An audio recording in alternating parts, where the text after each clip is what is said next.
Hiya fishy folks, welcome back to Michael's Fish Room. Today, an outdoor pond update. Grab yourself a healthy snack of beverage. Stand by.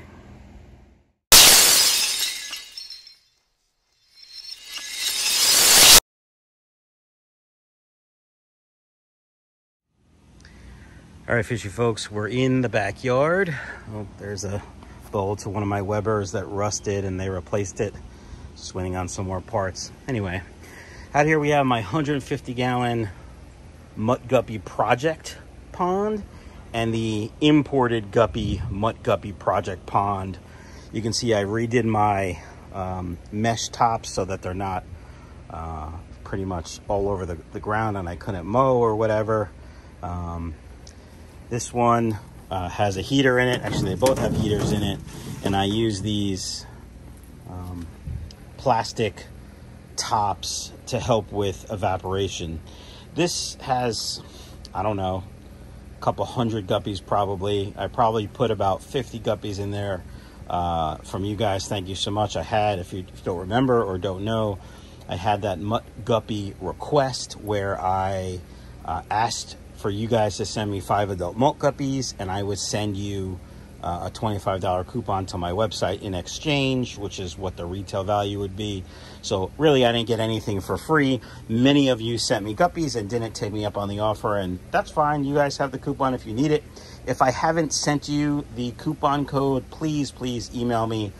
At one point, I was getting 4 or 5 boxes per day, and it was a little hard to keep up with who sent what. So anyway, you know, this is just the bird netting. I'll put a link down below in the description for what I use from Amazon. And there's a plethora of plants in here. Most of them I got from my buddy Keith at KJE Aquatics. I got the water hyacinth and most of the floating plants. The duckweed probably came from me. He did send me something else that was like duckweed but better. I don't know what it is. These floating plants down there he sent me. You can see there's a pleco cave. I did put some plecos from my buddy Yance in here as well to grow out. So that's what I have in this, you know, this tub. Let's do a dip and see what we got.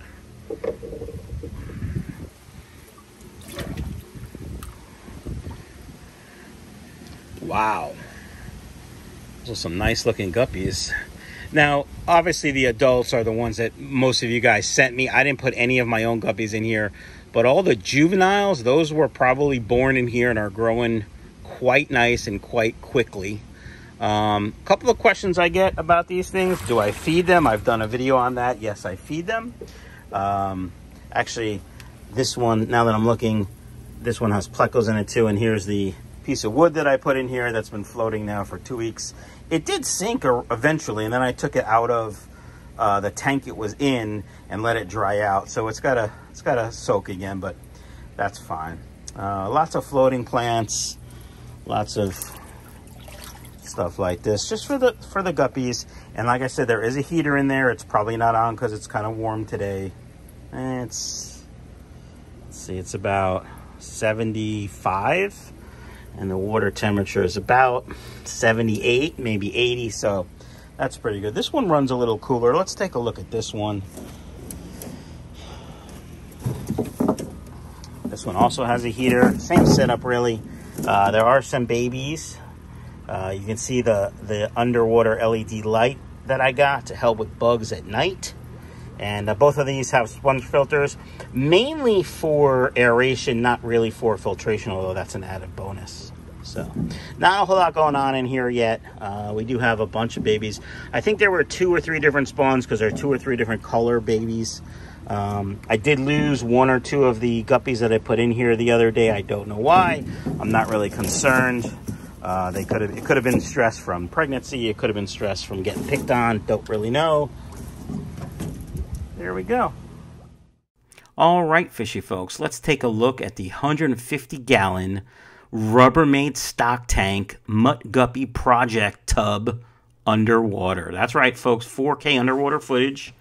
Got this with my GoPro Hero 5. But anyway, the footage is great, and it's one of my favorite things to look at these fish underwater. They're so curious, they're beautiful, they're very peaceful to look at, but it's a great way to just take a look at the tank underwater. So on the left you can see the heater I have, on the right is the ginormous sponge filter. And again, all these guppies came from you guys. They all were donated. I didn't put any one guppy from my own collection in here. And again, you guys were able to use a $25 gift certificate to my website, michaelsfishroom.com. And again, if I didn't send it to you, please email me and I will make sure you get it. But there is quite the variety of guppies, colors, shapes, tail shapes, dorsal fin shapes, and I'm really looking forward to the end of the summer to see how everybody looks. Now you can see there's quite a few adults and quite a few juveniles and fry in here, and while I did get some juveniles and fry in the donations, most of these were born in this tank and are growing up in this tank and will color up in this tank. I really can't wait to the end of the summer to see how they look. As I did say, I do feed this probably twice a day, at least once a day. I don't do any water changes in my tubs. I just use the filtration of the plants and whatever is living in the sponge filter to take care of that, plus natural rainwater that also helps with keeping the water quality up and good where it should be. Now, last year I did have to drain some tubs, and that was because of torrential downpours, and they were starting to overflow. And when they overflow, you would lose the little dollar signs. I mean the little fishies, and we don't want that. I do occasionally have to top them off if we're not getting enough rainwater. I do top them off with water from the hose just to make sure the water level stays up where it needs to be. Look at those guys just checking out the camera like, hey, what's that? I think that's a pleco. Stay with me, folks. I don't think a snail would be like breathing like, yeah, that's a pleco, checking out the camera. Yeah, we have some plecos in here. Like I said, I did try breeding plecos 2 years ago, and I failed miserably. These plecos, I'm trying it again. We'll see what happens. They're just regular brown plecos. I'm not overly concerned. If they don't breed, hopefully they don't die, because obviously we don't want to see any dead ones. But yeah, we'll see what happens. I do feed the plecos pleco wafers, some sort of pleco food. Hey, buddy. Doink, doink. Anywho, that does it for this portion. Refill your snack and beverage if you need to. Well, all right, fishy folks, that does it. Hope you guys enjoyed the Mutt Guppy pond tour. And, of course, go to my website, michaelsfishroom.com, for mutt guppies, plecos, and fancy guppies. Have a good day.